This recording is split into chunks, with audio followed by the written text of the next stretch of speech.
Hello and welcome to this video. In this video, you'll learn how to merge queries. One of the common operations you will perform when you're bringing data into the Power BI is to merge data together, just like doing a join operation if you were writing a SQL query statement. In the previous video, you learned how to append queries. Inside my Power BI desktop file here, I've got all these model queries that I imported into my Power BI desktop.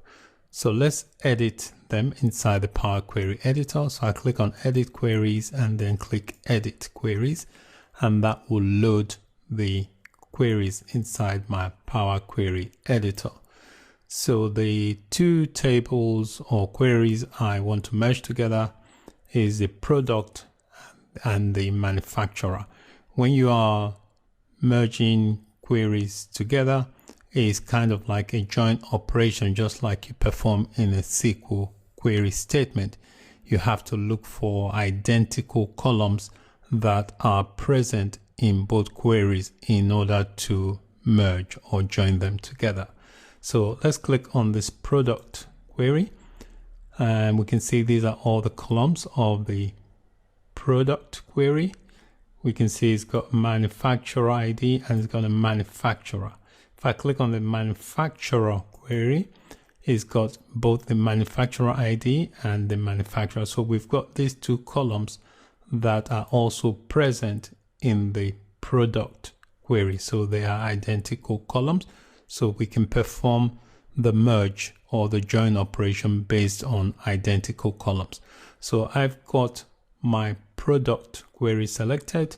In the menu options here, I can click on merge queries, click merge, and that will give me a dialog box. So this is the host query.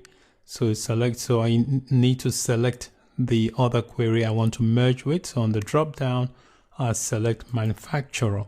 So I've selected the two tables that I want to take part in the merge or join operation. You also have to specify the columns that are going to be participating in the operation.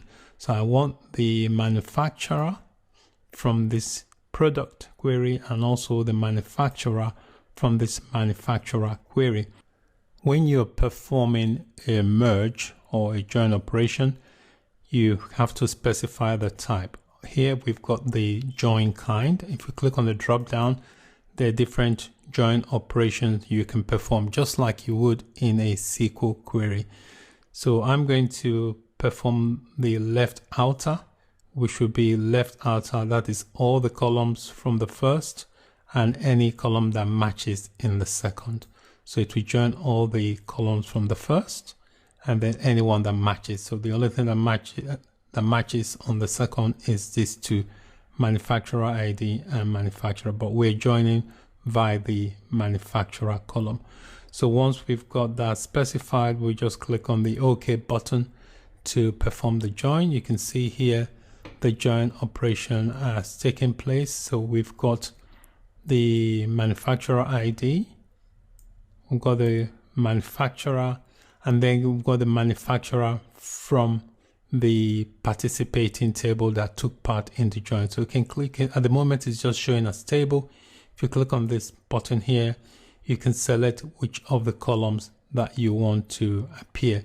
So if I don't want the manufacturer ID to appear, I can just select this one here. So for now, I'm just going to leave all these columns. I click OK, and you can see here is saying manufacturer.1, basically meaning it's representing the content from the other query.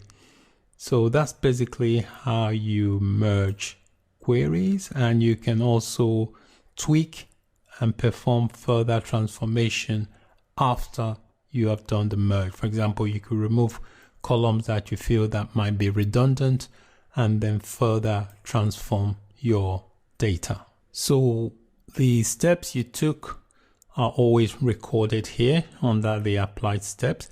So if you want to revoke any action, you just come here and delete the step from the apply step, and that will revoke the action you've performed. As always, anytime you make changes or transformation to your data, you need to come to this close and apply, and then apply the relevant changes if you want to apply them back into the Power BI desktop. In this video, you learned how to merge queries. Thank you for watching. Bye for now.